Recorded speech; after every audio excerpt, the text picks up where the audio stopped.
নমস্কার সবাইকে, গল্পাঞ্জলি চ্যানেলে আপনাদের স্বাগত। আমি রুমকি। আমার আজকের নিবেদন আমার নিজের লেখা একটি গল্প, নাম বাসন পিসি। গল্পটি ভালো লাগলে অবশ্যই আমার চ্যানেলটি সাবস্ক্রাইব করে দেবেন।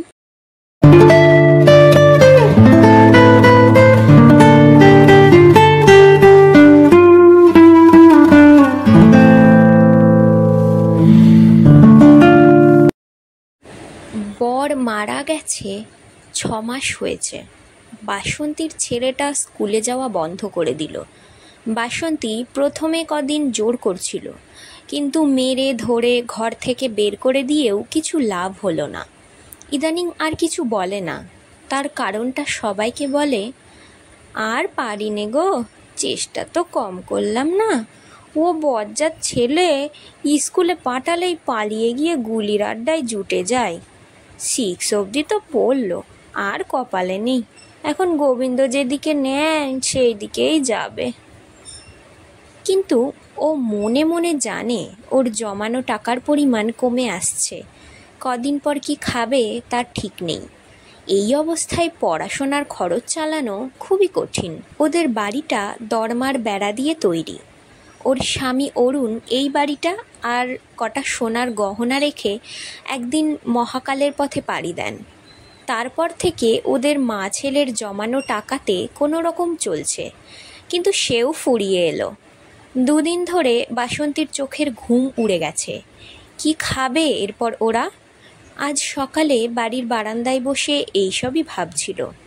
পাশের বাড়ির ভোলার মা ফুল নিতে এলো। ও বাসন্তী, কি করিস? ফুল নিতে এলুম। ও দিদি, হ্যাঁ এসো। এই বসে বসে ভাবি কি করে চলবে এবার। উনি তো স্বর্গে গিয়ে বাঁচলেন, আমি তো আকাশ পাতাল ভেবে পাচ্ছি নে গো। ছেলেটাও লেখাপড়া ছেড়ে দিল, কি যে হবে। সেই তো বোন, তা এক কাজ করতে পারিস। ওই বসেদের বাড়িতে কাপড় রঙের কাজ হয় তো, তাতে গেলেই তো 2 পয়সা হয়। আমি তো চিনি নে দিদি, আমায় কেন কাজ দেবে বলো? তাহলে আমার সাথে চল না একদিন, আমি বলে দিয়ে আসব। তবে কালকেই চলো না কেন? ঠিক আছে, কাল সকালে তৈরি থাকিস, নিয়ে যাব। আর পারলে রেঁধে রেখে যাস। কপাল ভালো থাকলে দুপুর গড়িয়ে যাবে বাড়ি ফিরতে। গোপাল খেতে পাবে না নইলে। আচ্ছা, তাই করব। পরদিন থেকে বোসদের বাড়ির কাপড় রঙের কাজ পেল বাসন্তী। ওদের ভালোই চলতে লাগলো। যা টাকা পায় তাতে ওদের দুজনের ডাল ভাত জুটে যায়। মাঝে মাঝে এক-আধ দিন মাছও জুটত। সমস্যা হলো 1 মাস পর ওদের কাজ কমে গেল, তাই ওরা কিছু লোক কমিয়ে দিল। বাসন্তী কোনো ক্রমে শহরের একটা ঠিকে ঝিয়ের কাজ জুটালো। ট্রেনে করে ভোরবেলা চলে যেত, আর বাড়ি ফিরতে অনেক রাত হতো। খুব ভোরে উঠে রান্নাবান্না সেরে তারপর বাড়ি ছাড়ত। রাতে এসে দুটো মুখে দিয়ে যখন বিছানায় যেত, মনে হতো এই ক্লান্তি মনে হয় পরের ভোরে আর উঠতে দেবে না। কিন্তু ভোরে পেটের তাগিদে ছেলেটার মুখের দিকে তাকিয়ে উঠে পড়ত। পরিশ্রম হলেও ওদের 2টি প্রাণীর সংসার বেশ ভালোই চলছিল। কিন্তু বাসন্তী কদিন ধরেই খেয়াল করছে ও বাড়ির দাদাবাবুর নজর ঠিক সুবিধার নয়। ওর শরীরের দিকে কেমন নোংরা দৃষ্টিতে দেখে।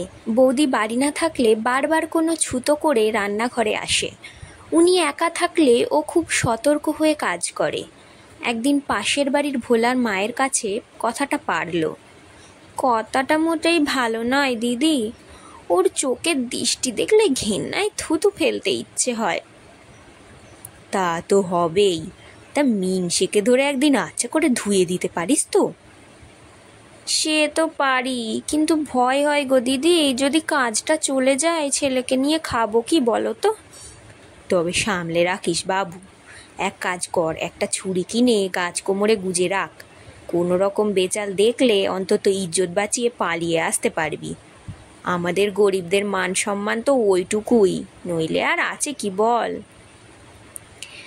বাসন্তী তার কথা মতোই কাজ করলো। সেদিন ওর শরীরটা ভালো ছিল না। 2 দিন ধরে গাটা কেমন ম্যাজ ম্যাজ করছে। তাই আর কোমরের ছুরিটা নিতে মনে ছিল না। ছুটির দিন থাকায় ওরা স্বামী স্ত্রী বাড়িতেই ছিল। দুপুরবেলা বৌদি কোথায় যেন বেরোলো। দাদাবাবু জল চেয়ে রান্নাঘরে এসে হাজির। নানা রকম কুপ্রস্তাব দিয়ে ওকে উত্ত্যক্ত করতে লাগলো। বাসন্তী এড়িয়ে যেতে লাগলো বারবার। শেষে সুবিধা না পেয়ে হঠাৎ করে পেছন থেকে জাপটে ধরল। বাসন্তী কোনো রকম কোনো দিশা পাচ্ছে না। ও বাসন্তীকে রান্নাঘরের মেঝেতে ফেলে নিজের কার্যসিদ্ধি করতে চাইল। বাসন্তীর নজর গেল বটিটার দিকে। হাত বাড়িয়ে কোনো মতে নিয়েই চেঁচিয়ে উঠল, সাবধান, ছেড়ে না দিলে এখনই এটা তোমার গলার নলিতে বসিয়ে দেব। সে যাত্রায় ছেড়ে দিল। বাসন্তী কাপড়টা ঠিক করতে করতে চোখ মুছে বাড়ি থেকে বেরিয়ে এলো। এই ঘটনার পর 2 দিন কেটে গেছে। বাসন্তী সেই যে বাড়ি এসে ঘরে ঢুকেছে আর বেরোয়নি। গোপাল অনেকবার জানার চেষ্টা করেছে মায়ের কি হয়েছে, কিন্তু কোনো উত্তর পায়নি। শুধু এইটুকু শুনেছে, অত দূর গিয়ে আর পোষাচ্ছে না রে বাবা, শরীর আর ধকল নিতে পারছে না, দেখি এখানে কোনো কাজের চেষ্টা করতে পারি কি না। এর মধ্যে ওপাড়ার মাধবী দিদি এসে হাজির হলো। বলি, বাসন্তী বাড়ি আছিস নাকি?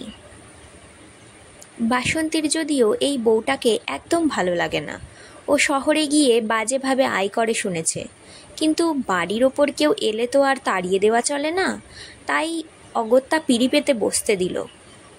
মাধবী বলছে, তোর কাজ চলে গেছে শুনে দেখতে এলুম, খুবই খারাপ হয়েছে।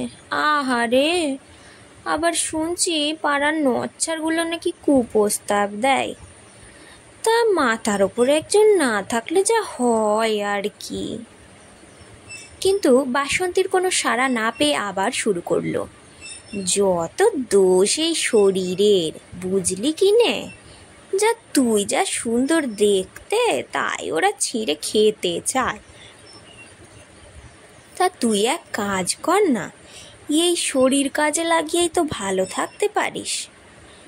বাসন্তীর জিজ্ঞাসু চোখের দিকে তাকিয়ে বলল, গোয়াতর খাটিয়ে খা না, করে নগদ টাকা হাতে পাবি, নিয়ে সেগুলোকে পায়ের নিচের হাতের আঙুলে রাখবি, একেবারে রানী হয়ে যাবি, শহরে ফেলাট হবে, বড় লোকের মতো বাঁচবি, পিছন দিকে আর ফিরে তাকাতে হবে না।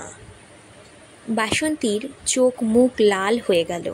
উঠে দাঁড়িয়ে চেঁচিয়ে বলল, বেরিয়ে যাও আমার বাড়ি থেকে, আর কখনো এ বাড়ি মুখো হলে ঝেঁটিয়ে বিদেয় করে দেবো, এই বলে দিলুম।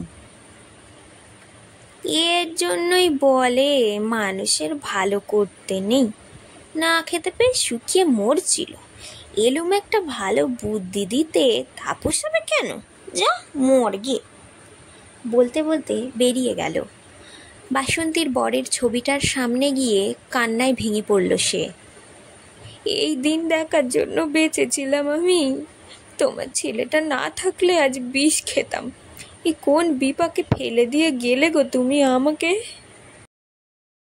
আর 2 দিন পর গোপাল বাড়ি নেই। বাসন্তী আজ ঘরে বসে ভাবছিল এবার কি করে সংসার চলবে। হঠাৎ বাইরের একটা হাঁক কানে আসতেই ও যেন দিশা খুঁজে পেল। হাতে যা টাকা ছিল তাই নিয়ে বেরিয়ে গেল। গোপাল বাড়ি এসে দেখল এক গাদা নতুন বাসনপত্র মেঝেতে ছড়িয়ে মা যেন কি হিসাব করছে খাতাতে। মা, এগুলো কি? এই যে টাকা নেই, খাবো কি, আবার এতগুলো বাসন কিনে আনলে যে? কাল থেকে এইগুলোই আমাদের খেতে দেবে রে। আমি স্টেশন থেকে সব শিখে এসেছি। পুরনো কাপড়ের বদলে এই বাসন দেব, তারপর ওই কাপড়গুলো ওদের কাছে দিলে ওরা টাকা দেবে, আর আমাদের দিকে কেউ চোখ তুলে তাকাতে পারবে না। সৎ পথে থাকবো বাবা। পরদিন থেকে শুরু হলো বাসন্তীর ফেরিওয়ালার জীবন। বাড়ি বাড়ি ঘুরে পুরনো কাপড়ের বদলে বাসন বিক্রি। প্রথম প্রথম রোদে জলে বড্ড কষ্ট হতো, কিন্তু ধীরে ধীরে অভ্যাস হয়ে গেল। এই যে সম্মানের রোজগার, কারো চোখ রাঙানি নেই, আর না আছে কারো নোংরা নজর। একটা বড়লোক বাড়ির পুতুলের মতো ছোট্ট একটা বাচ্চা ওকে ডাকে বাসন পিসি। ওর নামটা বেশ পছন্দ হয়। দেখতে দেখতে 2 বছর কেটে গেল। বাসন পিসি এখন বেশ পরিচিত। গোপাল ভিন রাজ্যে কাজ করে, 2 পয়সা ভালোই পায়। ও বাসন্তীকে বলে কাজ ছেড়ে দিতে, কিন্তু বাসন্তী বলে, এ আমার অন্ধের যষ্টি রে, খারাপ সময়ে ভাত দিয়েছে। তাছাড়া একা বাড়িতে বসে থেকেই বা করবো কি? তুই বড় হয়ে বউ আনবি, তখন আর যাব না, দুটিতে বসে গল্প গাচা করবো। আরও 3টে বছর পেরিয়ে গেছে। সেদিন বাসন্তীদের পাড়াতে মনসা পুজো, তাইও কাজে বেরোয়নি। পুজো দিয়ে এসে জল খেয়ে যেই বসেছে, দেখল বাঁশের গেট খুলে গোপাল একটা মেয়েকে সাথে নিয়ে ঢুকছে। বাসন্তীর কিছু সময় লাগলো বুঝতে যে ওরা বিয়ে করে এসেছে। প্রথমে খুব রাগ হলো, এই তো সবে 16 বছর বয়স, এত তাড়াতাড়ি বিয়ে। আবার দুঃখও হলো খুব, কত আশা ছিল ওর ছেলের বিয়ে নিয়ে, ওর তো ওই একটাই ছেলে। গোপাল বলল, কি গো মা, তোমার বৌমাকে বরণ করবে না? বিয়েটা হঠাৎ করেই হয়ে গেল, আসলে ওর বাড়ি থেকে অন্য জায়গায় বিয়ে দিয়ে দিচ্ছিল তাই। বাসন্তী বউ বরণ করে ঘরে তুলল। ছেলের বিয়ের প্রথম কদিন ভালোই চলছিল, তারপর গোপাল চলে গেল ওর কাজের জায়গায়। বাসন্তী এখন আর কাজে যায় না। বয়স কম হলেও ওর শরীরটা খুব কাহিল হয়ে পড়েছে। বউটা বড্ড ঝগড়া করে, ওকে ঠিক করে খেতেও দেয় না। একটা স্টেশন পরে ওর বাবার বাড়ি, যখন তখন চলে যায়। গোপালকে ফোনে বললে বউ এটা ওটা মিথ্যা বানিয়ে বলে ওর মন ভোলায়। গোপাল বাড়ি এলো। বউ ওর কানে এত বিষ ঢেলেছিল যে মায়ের প্রতি ওর মন পুরো বিগড়ে গেছে। এক কথা দু কথাতে ও সিদ্ধান্ত নিল মাকে আলাদা হারি হতে হবে। ও আলাদা করে মাকে খরচ দেবে, সে নিজের মন মতো রেঁধে খাক। এর মধ্যে সে একটা কাজ পেয়েছে, তাই বাড়িতেই থাকে। তবে বলা ভালো শ্বশুর বাড়িতেই থাকে, কারণ অর্ধেক দিন সেখানেই কাটে ওদের দুজনের। মায়ের সংসারের দিকে খেয়ালই নেই কোনো। 2 দিন আধপেটা খাওয়ার পর সিদ্ধান্তটা নিয়েই ফেলল বাসন্তী। 2 দিন পর গোপাল বাড়ি ফিরে দেখল মা নতুন করে বাসনের ঝুড়ি নিয়ে বেরোচ্ছে। এসব কি মা, আমি তোমায় কি খেতে দিই না? এসব রাস্তায় রাস্তার বেরোনোর কি খুব দরকার? ও বাড়িতে আমার তো একটা মান সম্মান আছে নাকি? খেতে? হ্যাঁ, তা দিস বটে, তবে এটা কোনো লজ্জার কাজ নয় যে তোমার মান সম্মানে লাগবে। ও, তবে তুমি ছাড়বে না এসব? তবে শোনো, একজন বাসনওয়ালির ছেলে বলে আমি নিজের পরিচয় দিতে পারবো না, তাই আমরা আজ ও বাড়ি চলে যাচ্ছি। তুমি থাকো তোমার বাসনের ঝুড়ি নিয়ে। তাই কর বাবা, সত্যি বড় লজ্জার কথা। তবে জানিস তো, আজ মনে হচ্ছে মায়ের চেয়ে বাসন পিসি বড় হয়ে গেল। মনে মনে ভাবল এই ঢের ভালো, কোনো পিছু টান রইল না। ঝুড়িটা তুলে নিয়ে রাস্তায় বেরিয়ে ওর স্বাভাবিক ছন্দে হাঁকল, বাসন নেবেন গো, ছেঁড়া পুরনো কাপড়ের বদলে।